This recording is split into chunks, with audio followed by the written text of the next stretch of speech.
ಓಂ ಶಾಂತಿ. ಮುರಳಿಯ ದಿನಾಂಕ 15/6/2026. ಪ್ರಾತಃ ಮುರಳಿ ಬಾಪ್ದಾದ ಮಧುಬನ. ತಂದೆಯು ತಿಳಿಸುತ್ತಾರೆ, ಮಧುರ ಮಕ್ಕಳೇ, ಅಮರ ತಂದೆಯು ನಿಮಗೆ ಜ್ಞಾನದ 3ನೇ ನೇತ್ರವನ್ನು ಕೊಡಲು ಬಂದಿದ್ದಾರೆ. ನೀವೀಗ 3 ಕಾಲಗಳು ಮತ್ತು 3 ಲೋಕಗಳನ್ನು ಅರಿತುಕೊಂಡಿದ್ದೀರಿ. ಪ್ರಶ್ನೆ: ಆತ್ಮಿಕ ತಂದೆಯು ಆತ್ಮಗಳಿಗೆ ಆಸ್ತಿಯನ್ನು ಯಾವ ಆಧಾರದ ಮೇಲೆ ಕೊಡುತ್ತಾರೆ? ಆತ್ಮಿಕ ತಂದೆಯು ಆತ್ಮಗಳಿಗೆ ಆಸ್ತಿಯನ್ನು ಯಾವ ಆಧಾರದ ಮೇಲೆ ಕೊಡುತ್ತಾರೆ? ಉತ್ತರ: ವಿದ್ಯೆಯ ಆಧಾರದ ಮೇಲೆ. ಯಾವ ಮಕ್ಕಳು ಚೆನ್ನಾಗಿ ಓದುವರೋ, ದೇಹಾಭಿಮಾನವನ್ನು ಬಿಟ್ಟು ದೇಹಿ ಅಭಿಮಾನಿಯಾಗಿರುವ ಪುರುಷಾರ್ಥ ಮಾಡುವರೋ ಅವರಿಗೇ ತಂದೆಯ ಆಸ್ತಿಯು ಸಿಗುತ್ತದೆ. ಲೌಕಿಕ ತಂದೆಯು ಕೇವಲ ಗಂಡು ಮಕ್ಕಳಿಗೆ ಆಸ್ತಿಯನ್ನು ಕೊಡುತ್ತಾರೆ. ಆದರೆ ಪಾರಲೌಕಿಕ ತಂದೆಯ ಸಂಬಂಧವು ಆತ್ಮಗಳೊಂದಿಗೆ ಇದೆ. ಆದ್ದರಿಂದ ಆತ್ಮಗಳಿಗೇ ಆಸ್ತಿಯನ್ನು ಕೊಡುತ್ತಾರೆ. ಗೀತೆ ಭೋಲಾನಾಥನಿಗಿಂತ ಭಿನ್ನ. ಮಧುರಾತಿ ಮಧುರ ಅಗಲಿ ಹೋಗಿ ಮರಳಿ ಸಿಕ್ಕಿರುವ ಮಕ್ಕಳ ಪ್ರತಿ ಮಾತಾಪಿತಾ ಬಾಪ್ದಾದಾರವರ ನೆನಪು, ಪ್ರೀತಿ ಹಾಗೂ ಸುಪ್ರಭಾತ. ಆತ್ಮಿಕ ಮಕ್ಕಳಿಗೆ ಆತ್ಮಿಕ ತಂದೆಯ ನಮಸ್ತೆ. ನಾವು ಆತ್ಮಿಕ ಮಕ್ಕಳಿಂದ ಆತ್ಮಿಕ ಮಾತ್ಪಿತಾ ಬಾಪ್ದಾದಾರವರಿಗೆ ನೆನಪು, ಪ್ರೀತಿ, ಬೆಳಗಿನ ವಂದನೆಗಳು ಹಾಗೂ ನಮಸ್ಕಾರಗಳು. ಧಾರಣೆಗಾಗಿ ಮುಖ್ಯ ಸಾರ.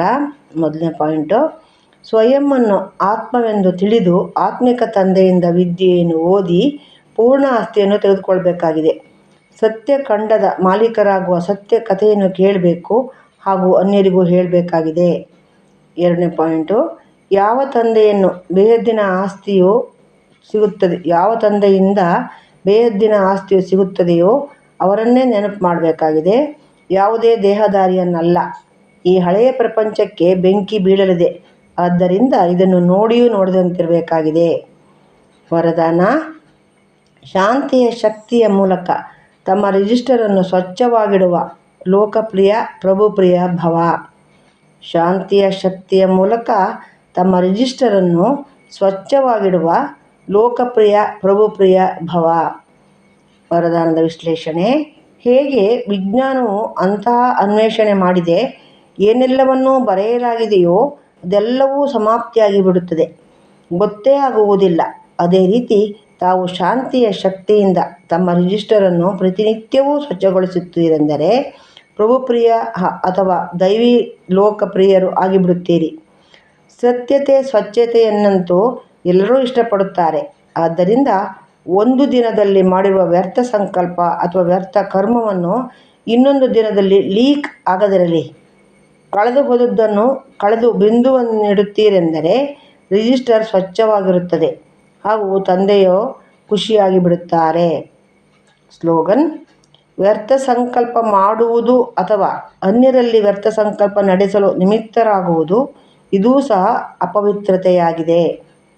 ವ್ಯರ್ಥ ಸಂಕಲ್ಪ ಮಾಡುವುದು ಅಥವಾ ಅನ್ಯರಲ್ಲಿ ವ್ಯರ್ಥ ಸಂಕಲ್ಪ ನಡೆಸಲು ನಿಮಿತ್ತರಾಗುವುದು ಇದೂ ಸಹ ಅಪವಿತ್ರತೆಯಾಗಿದೆ. ಅವ್ಯಕ್ತ ಸೂಚನೆಗಳು: ಸದಾ ಹರ್ಷಿತರಾಗಿರಲು ತಮ್ಮ ಸ್ವಭಾವವನ್ನು ಸರಳ ಮಾಡಿಕೊಳ್ಳಿರಿ, ಸಹನಶೀಲರಾಗಿರಿ. ಮನ, ವಾಣಿ, ಕರ್ಮದಲ್ಲಿ ಸರಳತೆ ಮತ್ತು ಸಹನಶೀಲತೆ 2 ಅವಶ್ಯಕತೆ ಇದೆ. ಒಂದು ವೇಳೆ ಸರಳತೆ ಇದ್ದರೆ ಸಹನಶೀಲತೆ ಇಲ್ಲವೆಂದರೂ ಶ್ರೇಷ್ಠವಲ್ಲ.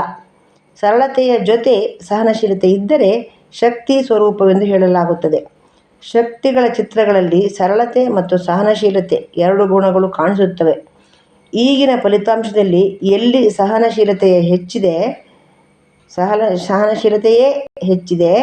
ಎಲ್ಲಿ ಸರಳತೆ ಹೆಚ್ಚಿದೆ. ಈಗ ಇವೆರಡನ್ನು ಸಮಾನ ಮಾಡಿರಿ. ಓಂ ಶಾಂತಿ.